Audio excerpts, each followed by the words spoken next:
Salut à tous et bienvenue dans cette nouvelle chronique à regarder dans le noir. Ce soir, on va vous parler d'un film qui vient de sortir assez récemment en Blu-ray, DVD, VOD, etc.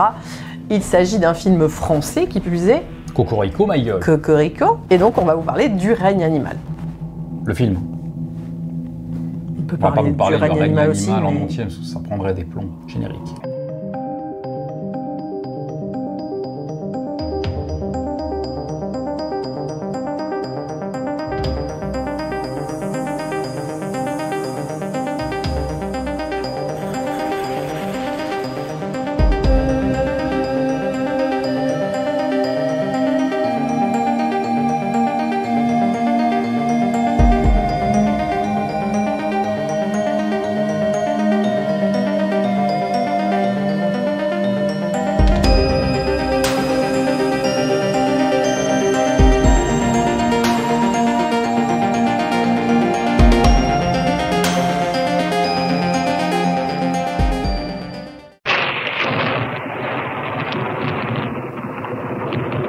Le film est sorti en 2023, on ne l'avait pas mis dans notre top, pour la simple et bonne raison qu'en 2023, on l'avait pas vu, on l'a évoqué, il n'a pas été trop projeté près de chez nous, du coup on rattrape nos lacunes, et du coup ça veut dire que notre top 2023 est éclaté au sol, du coup, parce que ça remet les films qu'on a vus, qu'on a rattrapés, ont remis fortement en question notre top.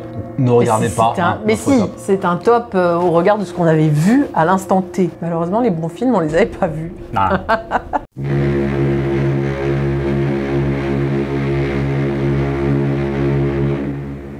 On va vous présenter donc rapidement le film pour les deux du fond qui dormaient. Film français, Cocorico encore une fois, avec un quand même sacré casting puisqu'on va retrouver pêle-mêle.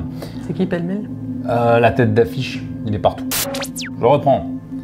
On va retrouver pêle-mêle Romain Duris, entre autres, Adèle Exarchopoulos. Alors Adèle, excuse-moi si je massacre ton nom, je sais que tu nous regardes assidûment. Et on retrouve également au casting Paul Kircher. Alors le film, on va vous le pitcher rapidement sans spoil. C'est un film, on va dire, fantastique, oui, qui se déroule, alors ça n'est pas expliqué de manière claire et explicite dans un futur dystopique, je pense, dans lesquels certains humains sont atteints de mutations qui les font se transformer peu à peu en animaux, avec un Z. Ce qui en fait des mutants qui pour certains, enfin pour la plupart d'ailleurs, vont être pourchassés par les non-mutants. Donc dans ce récit, on va suivre les deux personnages de... Putain, j'ai oublié leur nom. Et donc on va suivre les personnages de François et Émile, donc campés par Romain Duris et Paul Kircher, qui vont essayer de retrouver un membre de leur famille, à savoir pour... leur femme et leur mère. Voilà, c'est ça.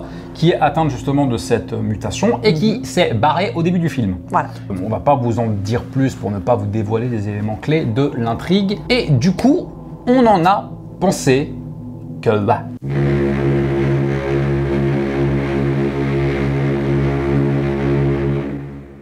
Et ben contre toute attente, moi perso j'ai adoré ce film, c'est un film que j'attendais beaucoup et j'avais beaucoup d'attentes et du coup c'est vrai que j'ai vraiment pas été déçue. Malheureusement c'est vrai que c'est un film que moi j'aurais bien voulu voir en salle, malheureusement on est passé totalement à côté puisqu'il a été projeté trop peu de temps chez nous. Et contre toute attente, je ne l'attendais pas mais j'en attendais beaucoup. Contre toute attente, je l'attendais pas. Non mais c'est... T'as un peu dit ça. T'as dit non. Contre toute attente, j'ai aimé, même si j'en attendais beaucoup, donc pas contre toute attente, puisque c'est pas grave, c'est rigolo. Mais... Alors déjà dans le film, il y a Romain Duris. Et moi, j'adore Romain Duris, je trouve que c'est un excellent acteur. Et comme toujours, il part dans ce film, il a un jeu très juste et il joue extrêmement bien. Donc ça fait toujours plaisir de le voir à l'écran. Moi, j'étais contente de le voir en tout cas. Bah, je trouve que tous les acteurs s'en sortent très bien. Oui, tous, bien sûr. Mais je veux dire, après les autres, Adèle, elle a un rôle un petit peu moindre, on va dire. Elle est moins présente. Comprenez qu'elle est moins... Elle est un peu moins... C'est pas un personnage principal. Elle est moins présente à l'écran. Voilà, c'est un personnage secondaire. Le personnage principal, ça va être Romain Duris et puis Paul Kirchner. C'est ça, Paul Kircher. Pardon. Après, ce qu'il y a d'autre que j'ai adoré dans le film, c'est les maquillages qui sont juste dingues en fait. Il y a un travail sur le maquillage qui est assez fou. Et en fait, ce qui est bien trouvé aussi dans ce maquillage, c'est qu'on n'est pas face à des animaux. Ça se voit que ce sont des mutants, des moite-moite quoi. Ce sont des humanoïdes. Des humanoïdes, je te remercie, monsieur le dictionnaire Larousse. Ouais, de rien.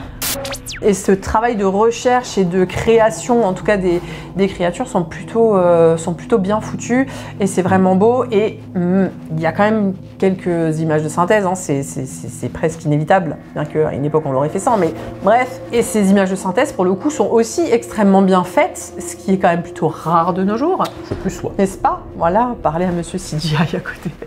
Et qui a aimé aussi. Ouais, parce que c'est bien utilisé. Parce que c'est bien utilisé, la lumière est bien utilisée, les images sont bien faites aussi. Parce que si ça avait été moche, que ce soit filmé en pleine lumière ou en contre-jour ou n'importe, quand c'est moche, c'est moche. Bah, les CGI là-dedans sont montrés, pour moi, à mon humble niveau, comme ils doivent être montrés. Avec l'éclairage adéquat, avec la réalisation adéquate, et ça fonctionne. Alors, encore une fois, sans dévoiler d'éléments clés de l'intrigue, il y a visuellement 2 créatures dans le film qui se démarquent, je trouve, parmi les autres. C'est cette créature ailée, qui a une grande importance dans le récit, dont on voit à peu près l'évolution, en gros, qui est très réussi, du coup, qui est vraiment magnifique dans ses mouvements, dans sa création, visuellement. Dans son écriture aussi. Dans son écriture, dans sa manière de se mouvoir. Et un autre, alors c'est un éléphant de mer. Oui, ouais, un éléphant de mer qui est super impressionnant. Et je trouve aussi qu'il y a des fois des moments qui font un peu penser à La Belle et la Bête, parce que donc il y a ces humains mutants hybrides là qui vont être traqués avec les armes à feu, les torches et tout, donc vraiment un peu comme dans le film La Belle et la Bête avec les villageois qui vont traquer la bête. Alors je sais pas si c'est un hommage qui est recherché, mais en tout cas ça fait assez penser à ce film-là. Ça peut renvoyer aussi à la créature de Frankenstein avec on le voit aussi, tu as la même imagerie, les expéditions punitives, les villageois qui partent avec les torches, etc. Le côté, alors un peu de manière très concise, le côté, les monstres ne sont pas forcément ce qu'on pense, etc. Est-ce qu'on peut y voir un hommage? Peut-être. Peut-être, oui. Est-ce que c'est recherché? Peut-être. Ce qui est intéressant aussi dans cette histoire, c'est ce rapport à la famille, en fait, puisque tout va tourner autour de la recherche de la mère. Et en fait, même si elle est en train de se transformer, enfin même pas qu'elle est en train de se transformer, puisqu'il me semble qu'elle est transformée dès le départ. Donc même si elle s'est transformée en une créature hybride, elle fait partie de la famille en fait. Et pour eux, il n'est pas concevable qu'elle ne vive pas avec eux et que leur famille soit éclatée comme ça.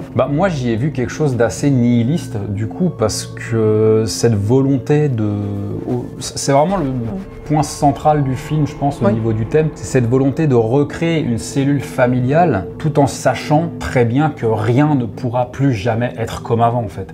Et à ce titre-là, justement, encore une fois, au niveau de l'écriture des personnages, dans leur volonté de recréer, on va dire, enfin de garder à tout prix cette structure de la cellule familiale telle qu'ils la connaissent aujourd'hui, les personnages, dans cette recherche-là, ils vont évoluer au fur et à mesure du film. Donc les personnages, encore une fois, ont un vrai arc narratif. Et en parlant des personnages, en fait, dès la première scène du film, on sait qui ils sont, on sait ce qu'ils vont faire, enfin le décor est planté sans qu'il y ait un temps d'exposition trop long.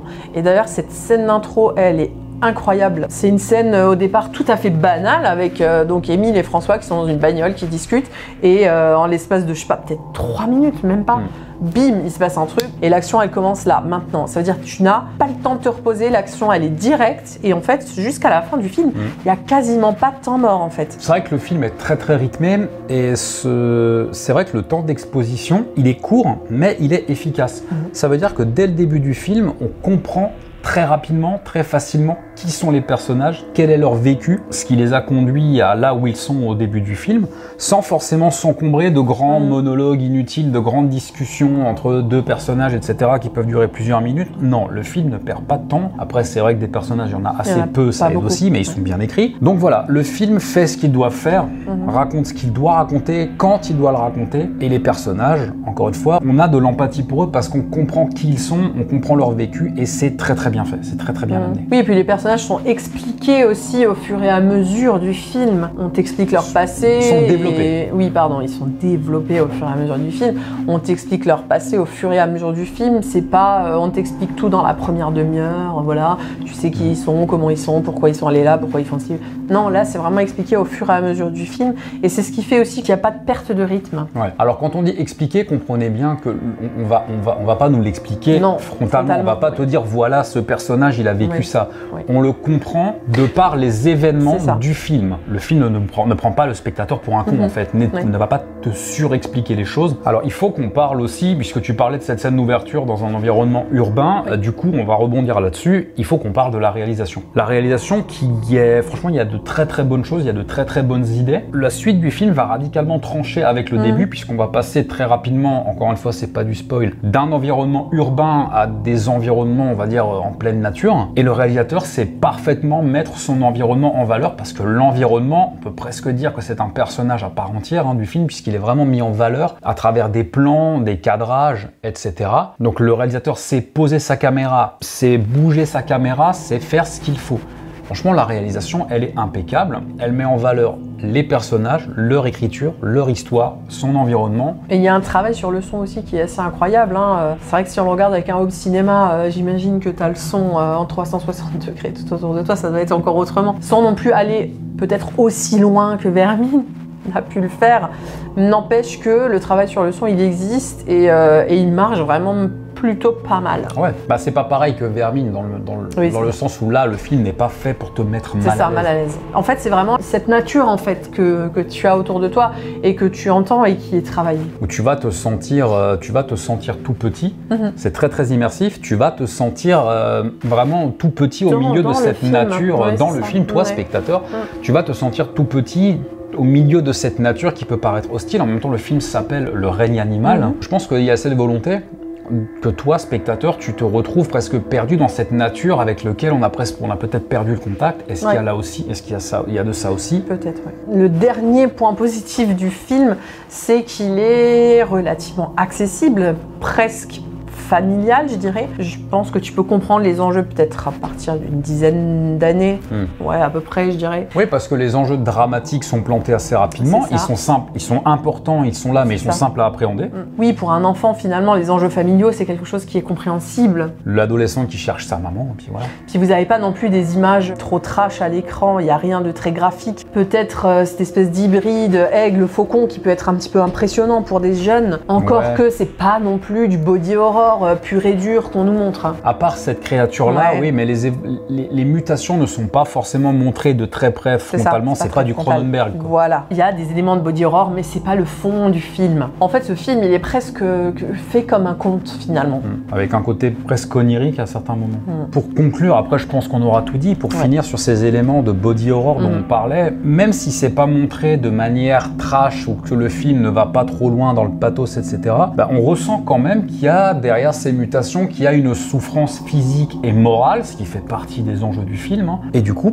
en ce qui me concerne, le film fonctionne de bout en bout. On a tout dit? Je crois bien qu'on a tout dit. Ok.